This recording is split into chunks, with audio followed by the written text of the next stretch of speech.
حافظ ابن کثیر جو شیخ ابن تیمیہ کے شاگرد ہیں، وہ اسی آیت کریمہ کے تحت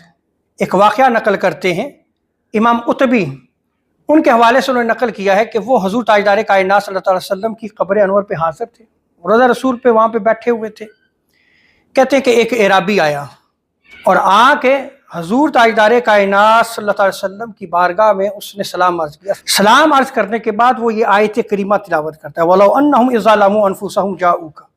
فَاسْتَغْفِرُوا اللَّهَ وَاسْتَغْفَرَ لَهُمُ الرَّسُولُ وَلَوَجَدُوا اللَّهَ تَوَّابًا رَحِيمًا، یہ آیت تلاوت کر کے وہ اللہ کے حضور معافی طلب کرتا ہے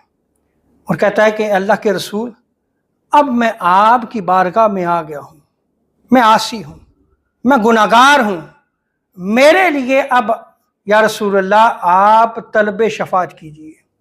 میرے لیے دعائے مغفرت کیجئے کہ باری تعالیٰ میرے گناہوں کو معاف کر دے۔ میں نے یہ آیت کریمہ پڑھی اور میں آپ کی بارگاہ میں آ گیا ہوں۔ زار و قطار روتا رہا، واپس چلا گیا۔ امام قطبی آپ فرماتے ہیں کہ میری آنکھ لگ گئی، میں سو گیا، نیند کا غلبہ ہوا تو نیند میں حضور تاجدار کائنات صلی اللہ علیہ وسلم کی زیارت ہوئی،